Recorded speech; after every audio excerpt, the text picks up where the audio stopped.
नमस्कार जंटी में स्वागत आपका। मैं हूं योगेंद्र। आप देख रहे हैं बड़ी खबर। हम राजस्थान की उस बड़ी खबर का जिक्र कर रहे हैं जिसमें खौफ का पर्याय बना आनंद पाल। एक साधारण पप्पू से कैसे बना आनंद पाल गैंगस्टर, कुख्यात बदमाश, वो पूरा सफरनामा हम आपको दिखाएंगे आज बड़ी खबर के जरिए। राजस्थान पुलिस के लिए बना सिर दर्द आनंद पाल आखिर अमावस्या की उस काली रात, शनिवार रात मार गिराया गया और जिसका अंदेशा पुलिस को था वही सामने आया। करीब 100 राउंड फायर किए आनंद पाल ने और पुलिस की लूटी हुई 2 AK-47 राइफल भी उसके हाथ में उस वक्त मिली।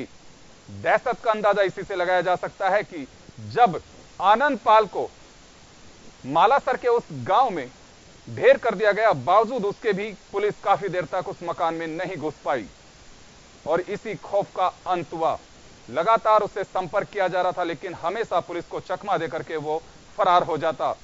शेखावाटी के उन जिलों में भूमाफिया या शराब माफिया उनके लिए बना हुआ था सिरदर्द और उन्हीं की पूंजी पे पल रहा था ये गैंगस्टर। उसका टशन था कि डॉन की तरह वो अपनी जिंदगी जिए और खौफ के इस दुनिया का बेताज बादशाह कहला है। चले हम आपको दिखाते हैं उस सफरनामे को। आनंद पाल कैसे एक साधारण पप्पू से बना गैंगस्टर आनंद पाल।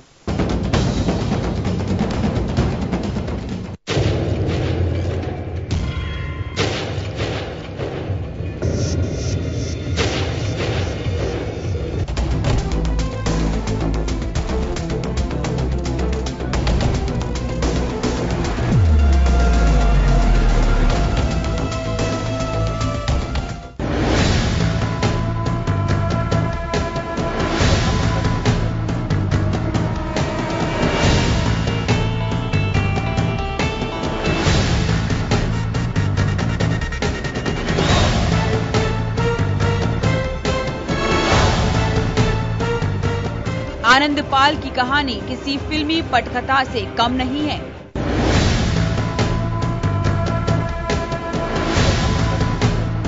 एक दौर ऐसा भी था जब आनंद पाल साधारण व्यक्ति था। उसका भी नाम आम लोगों की तरह लिया जाता था।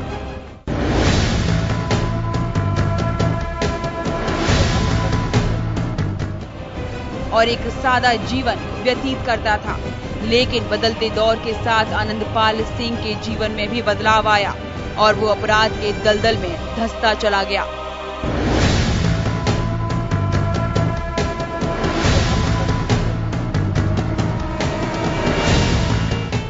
राजस्थान के नागौर जिले के डीडवाना रोड पर बसा है एक छोटा सा गांव सांवरदा। वैसे तो राजस्थान के नक्शे पर इस गांव की कोई खास पहचान नहीं है, लेकिन गुजरे 10 सालों से अगर ये गांव किसी खास वजह से जाना जाता है तो वो है प्रदेश के सबसे बड़े गैंगस्टर आनंद पाल सिंह की वजह।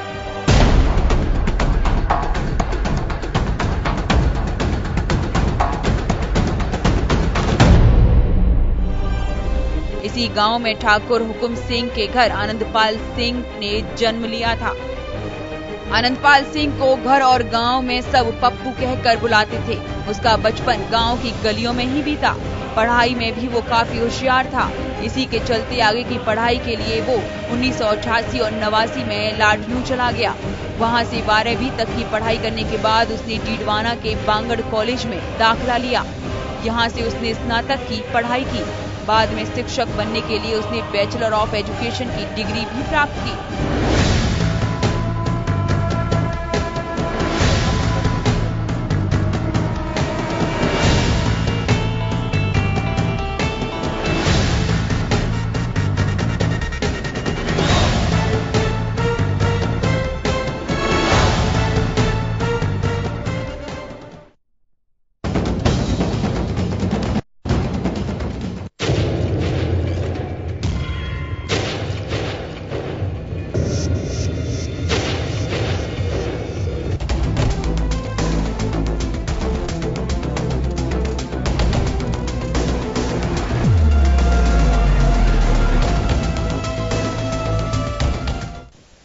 आनंद पाल और पुलिस फरारी के बाद से यानी कि 3 सितंबर 2015 से जब उसकी फरारी हुई उसके बाद 4 बार वो पुलिस से मुठभेड़ कर चुका।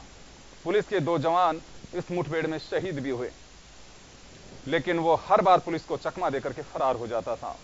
उसकी गैंग के जब एक एक सदस्य को पकड़ा गया और आखिर उसके भाई गट्टू और विक्की तक पुलिस पहुंची सिरसा में, तब अंदाजा लगाया गया कि शायद अब आनंद पाल की कमर टूट सकती है और उसके भाई टूट जाएंगे तो आनंद पाल तक पहुंचा जा सकेगा। और आखिर वही सीढ़ियां आनंद पाल की मंजिल तक बनी। विक्की और गट्टू दोनों से पूछताछ की गई। एसओजी के अधिकारियों ने लगातार पूछताछ की, लेकिन वो टूटे नहीं। जब अपराध की दुनिया का अंत इसी तरह होता है। शेखावाटी में भूमाफियाओं और शराब माफियाओं के पैसे पर फल फूल रहा आनंदपाल शायद ये भूल गया था कि कानून आनंदपाल को मालसीसर के जिस गांव में ट्रेस किया गया वहां घेर लिया गया और पुलिस ने सरेंडर करने के लिए आनंदपाल को ललकारा। लेकिन गैंगस्टर ने सरेंडर करने की बजाय एक बार फिर पुलिस पर फायरिंग शुरू कर दी और लगातार दोनों ओर से फायरिंग चलती रही। गर्व का विषय है कि हमारे पुलिस परिवार के इन सदस्यों ने अदम्य साहस का परिचय देकर अपनी जान की परवाह न करते हुए इस कुख्यात अपराधी को पकड़ने के लिए पूरा प्रयास किया। ये पूरा ऑपरेशन एसओजी एटीएस के मुखिया यानी कि अतिरिक्त पुलिस महानिदेशक उमेश मिश्र की देखरेख में हुआ। इसके लिए उन्होंने आईजी दिनेश एमएन को पूरा जिम्मा सौंप रखा था। शनिवार को जब एसओजी को हरियाणा के सिरसा में आनंदपाल के भाई और एक नजदीकी रिश्तेदार को दबोचने में कामयाबी मिली और पुलिस के काफी प्रयास के बाद ये दोनों आनंदपाल के छिपे होने के ठिकाने तक पहुंचने में मददगार साबित हुए। इस ऑपरेशन में अजमेर और बीकानेर रेंज की पुलिस को अलर्ट किया गया। हरियाणा, गुजरात, मध्य प्रदेश और यूपी की ओर जाने वाले रास्तों पर कड़ी नाकाबंदी शाम से ही शुरू कर दी गई थी ताकि आनंदपाल बचकर न निकल पाए। उसको सरेंडर करने के लिए कराने के लिए कोशिश की और जब उसने फायर शुरू कर दिया तो हमें प्रतिकार में फायर करना पड़ा, जिसमें उसकी मृत्यु हुई।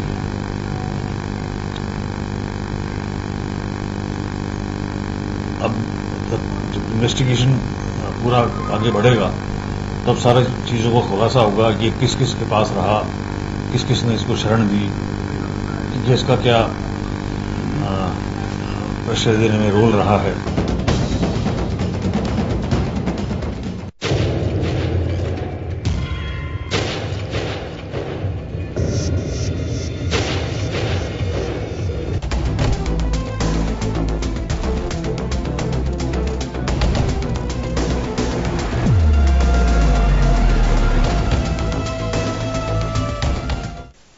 वर्ष 2015 के 3 सितंबर को आनंद पाल की फरारी का किस्सा भी किसी फिल्मी स्टोरी से कम नहीं है।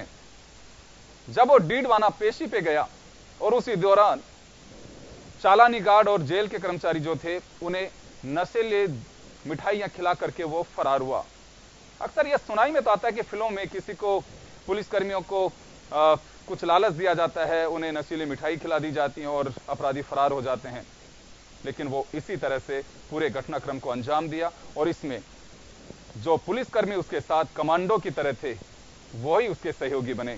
इस दौरान शक्ति सिंह को गिरफ्तार भी किया गया और इसी फरारी के दौरान उसने AK-47 पुलिस की छीन करके, बेल्ट छीन करके वो दौड़ा पुलिस पे फायरिंग करते हुए और तभी से पुलिस के लिए चुनौती बना हुआ था आनंद पाल।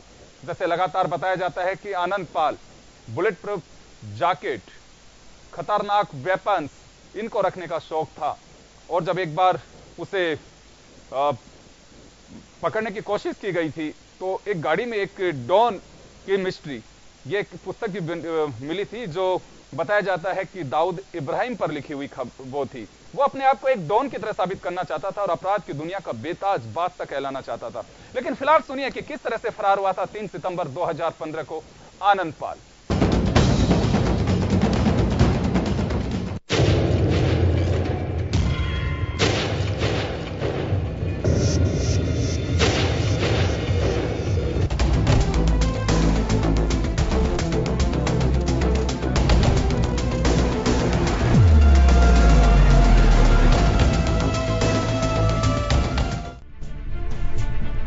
आनंदपाल लूट, डकैती, गैंगवार, हत्या जैसे 24 मामलों का अपराधी था।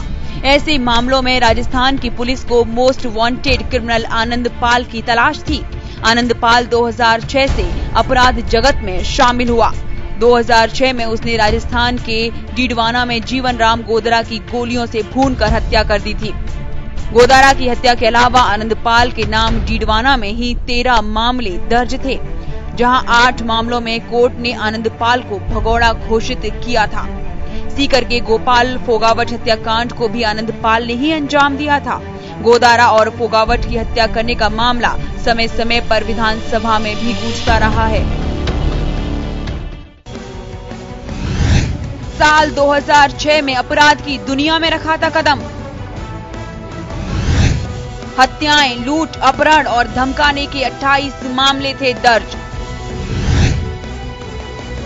दहशत के चलते लोग नहीं कराते थे रिपोर्ट दर्ज। 300 से ज्यादा गुर्गों की थी गैंग। राजस्थान के नागौर, सीकर, चूरू, झुंझुनू और बीकानेर जिलों में था एक छत्र राज। AK-47, अमेरिकन कार्बाइन और SLR जैसे हथियारों से था लैस। राजस्थान पुलिस तक में था इसका खौफ। बीकानेर जेल में किया था मर्डर। पुलिस 1 घंटे तक नहीं घुस पाई थी जेल में। इंटेलिजेंस ने सरकार को रिपोर्ट भेजी थी कि आनंदपाल के खिलाफ दर्ज केसों में बने गवाह विरोधी राजू ठेयट की गैंग का सहयोग और उसकी खिलाफत करने वाले लोगों की जान को खतरा है। इंटेलिजेंस के अफसरों का मानना था कि आनंदपाल के फरार होने के बाद कई नेताओं को भी खतरा था। उनमें विधायक हनुमान बेनीवाल, चेतन डूडी, बजरंग लाल फोगड़ी, गोपाल राम, राम प्रकाश, प्रमोद, इंद्रचंद जाट, एडवोकेट रामेश्वर भाकर, चूरू निवासी वीरेंद्र कुमार, सीताराम रामनारायण रामनिवास, बीकानेर निवासी हनुमान जाखड़, ओम प्रकाश ठेयट, सीकर निवासी हरिराम, ओम प्रकाश जिगर, दिनेश, मनोज ओला, रामचंद्र और जयपुर निवासी राजाराम मील गगन शर्मा का नाम शामिल था। बताया जाता था कि आनंदपाल के 5 राज्यों में 12 ठिकाने थे।